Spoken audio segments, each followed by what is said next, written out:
In 1979, Pakistan International Airlines created what seemed like striking advertising, showing an aircraft shadow dramatically cast across New York's iconic Twin Towers to promote their direct flights to the city, using bold modern composition that conveyed speed and the romance of international travel. But the creative team had no way of knowing that 2 decades later, this innocent marketing image would become unbearably prophetic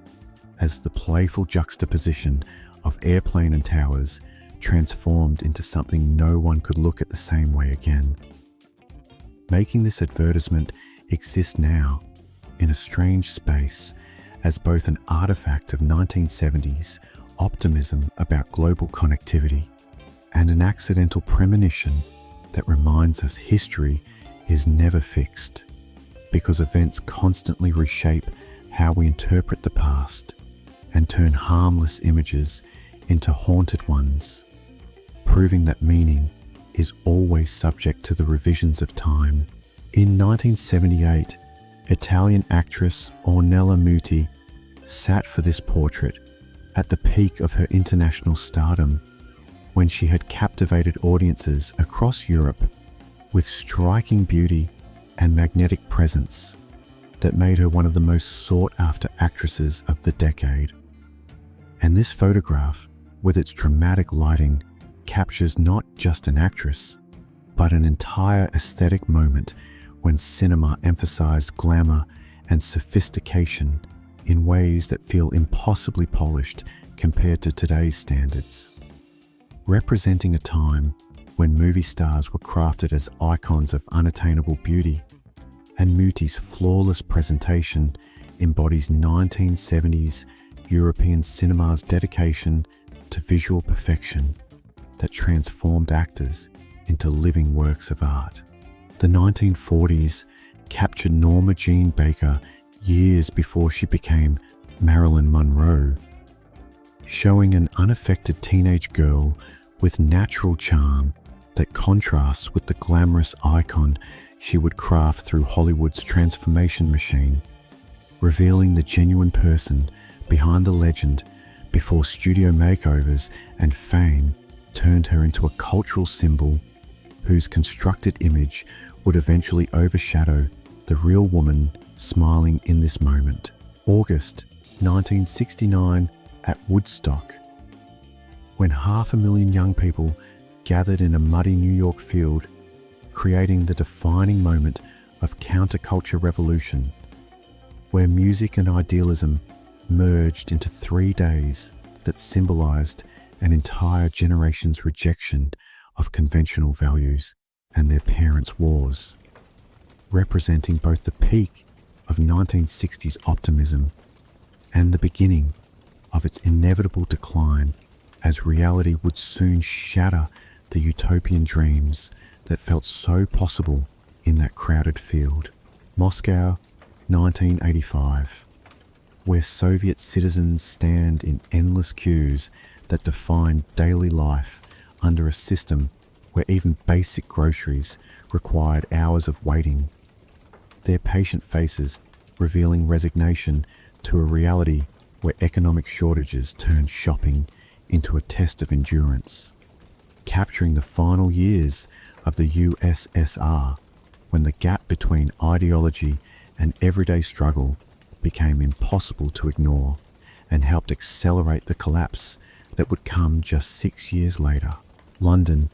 1977, when punk exploded in small clubs, where working class youth in ripped clothing and safety pins created music that was deliberately aggressive and anti-establishment, transforming teenage frustration into an art form that rejected both the hippie idealism of the previous decade and the conservative values of their parents' generation, capturing a brief moment when rebellion felt genuine before punk itself became commercialized and absorbed into the mainstream culture it tried to destroy. Summer 1962, when American families packed station wagons for cross-country road trips on newly built interstate highways, representing post-war prosperity and the golden age of automobile culture, where vacation meant driving rather than flying, and the journey itself was part of the adventure, capturing a moment of middle-class optimism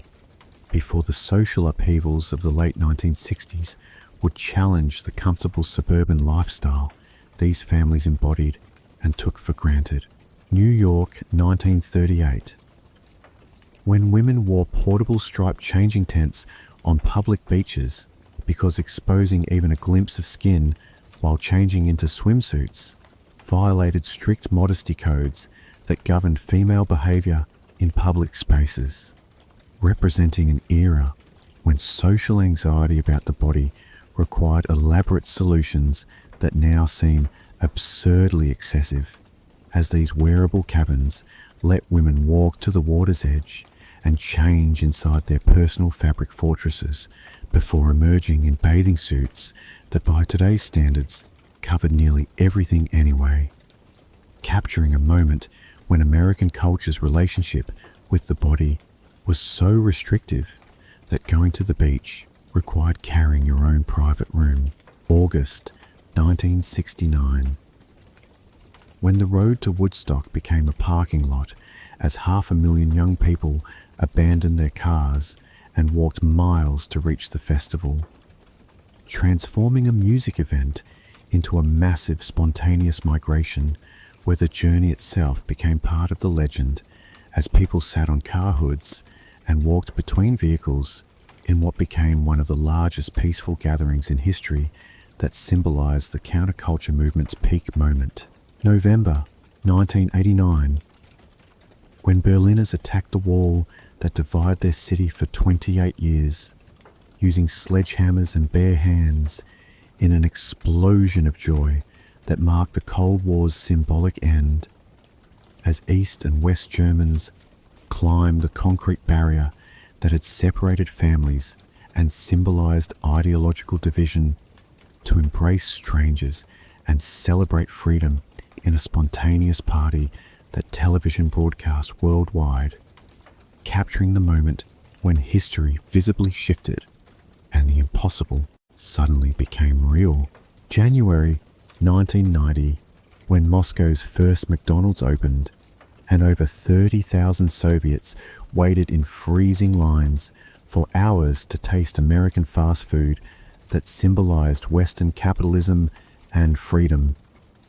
with some people crying tears of joy over hamburgers that represented not just food, but access to a world their government had kept closed for decades, capturing the USSR's final year when the Iron Curtain was crumbling and citizens embraced Western consumer culture with almost religious fervor. Washington, D.C., 1967, when tens of thousands marched on the Pentagon to protest the Vietnam War in a massive demonstration where young Americans confronted military authority with flowers and peace signs, symbolizing the generational divide over a conflict that was killing thousands and splitting the nation between those who supported the war effort and those who saw it as immoral imperialism, capturing the moment when youth rebellion transformed from cultural movement into direct political action that would eventually help end the war. Stockholm, 1958, when 17-year-old Pelé walked city streets as just another young footballer before his performances in that World Cup would transform him into a global icon and change the sport forever, capturing a final moment of anonymity for the Brazilian prodigy who would lead his team to their first championship and become football's greatest legend, making casual strolls like this one impossible for the rest of his life, as fame consumed the teenage athlete exploring a foreign city. Cannes, May 1980, when Chuck Norris playfully sparred with Paul and Linda McCartney at the film festival in a surreal celebrity encounter that mixed rock royalty with action cinema, capturing an era when famous people could engage in spontaneous, unguarded moments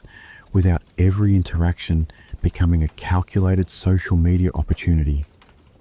representing the casual glamour of festival culture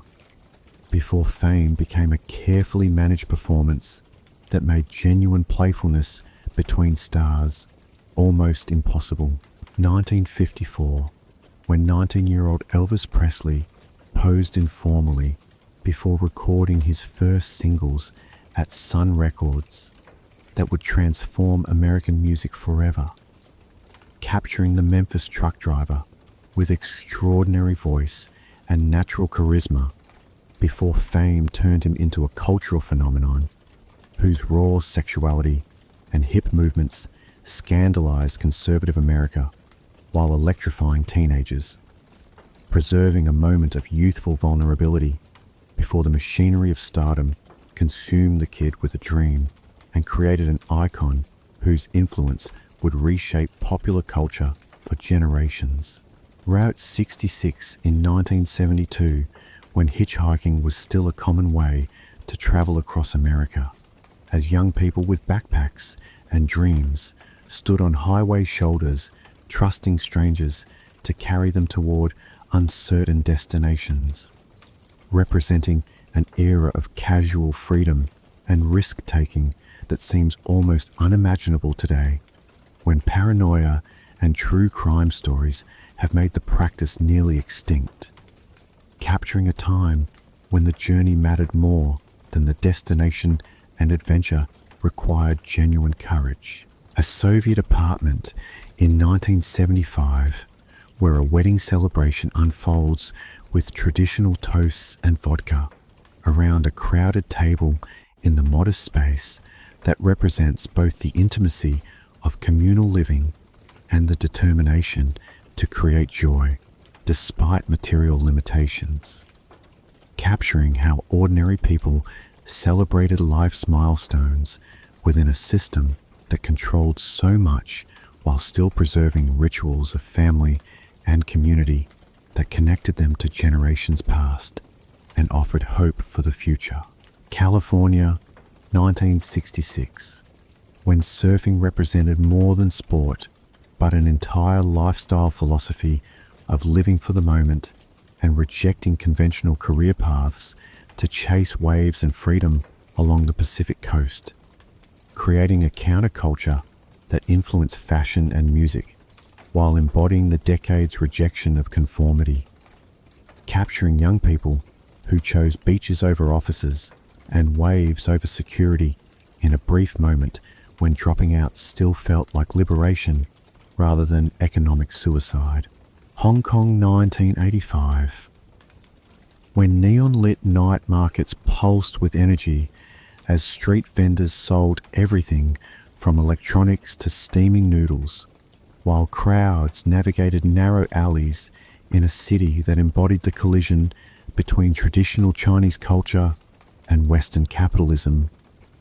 creating a unique urban ecosystem that thrived in the years before the 1997 handover to China, would transform the territory and end an era of freewheeling commercial culture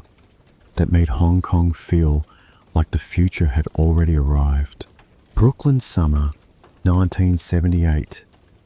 when kids played on graffiti-covered playgrounds and opened fire hydrants to escape the heat in a New York City that was bankrupt and dangerous,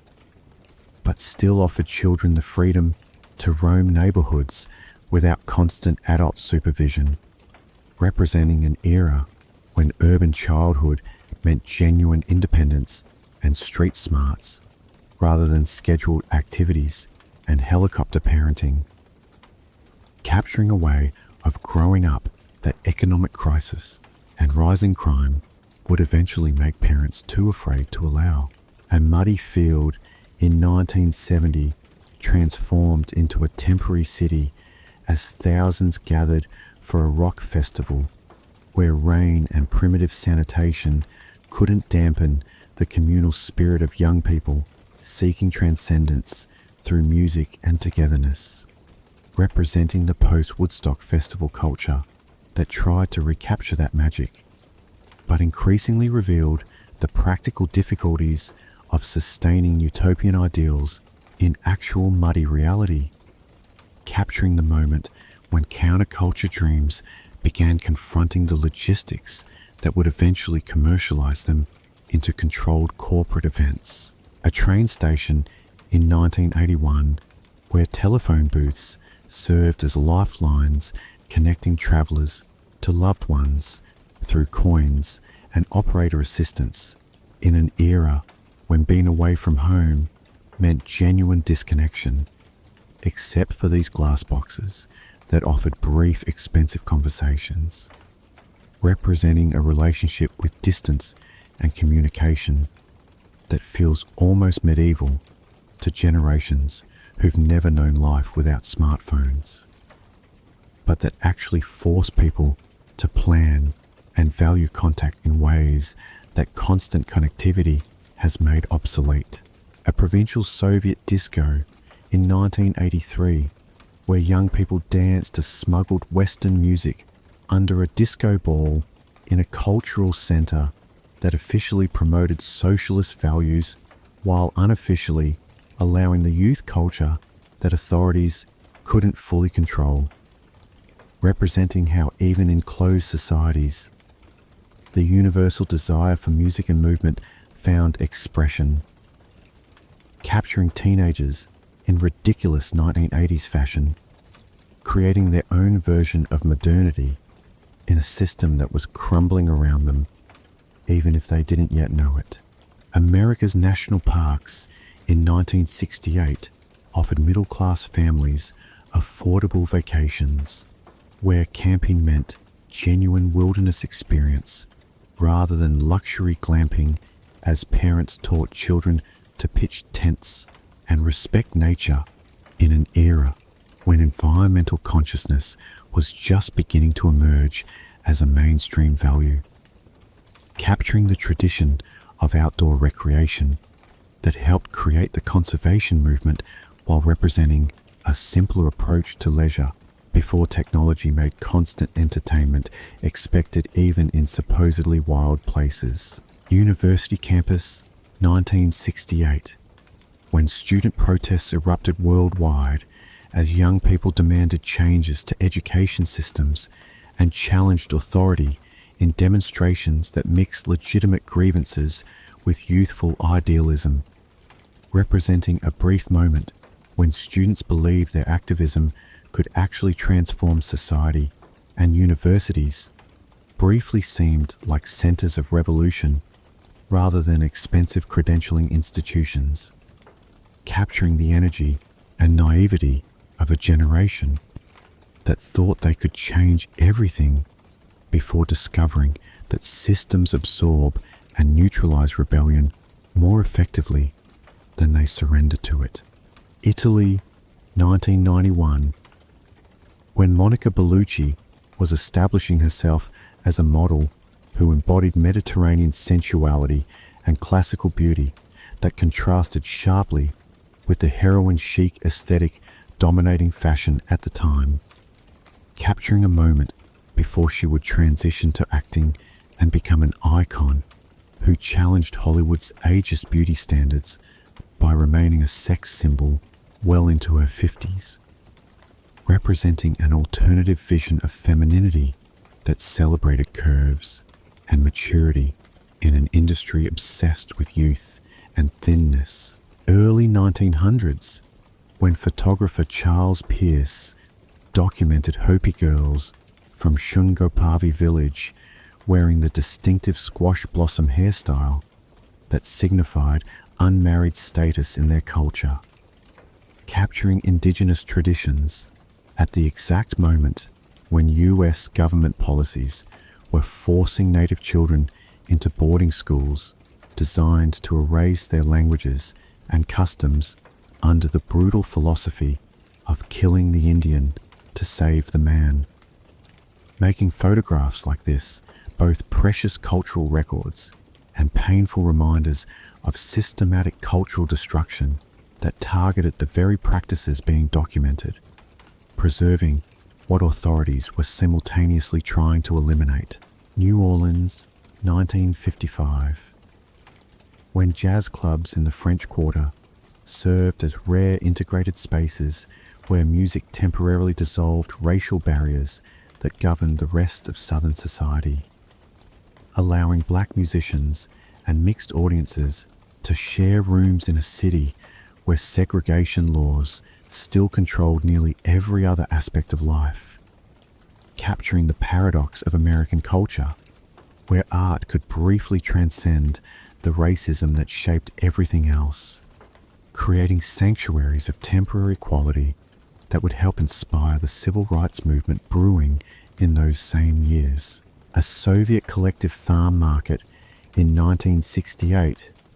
where elderly women sold vegetables from private garden plots in one of the few legal spaces for small-scale capitalism within the communist system, representing the practical compromises that kept the economy functioning when state distribution failed to provide enough food, capturing how ordinary people navigated between official ideology and survival necessity by creating informal markets that authorities grudgingly tolerated because, without them, the population would have starved despite 5-year plans promising abundance. California, 1979. When roller disco dominated youth culture, as teenagers spent entire summers at outdoor rinks,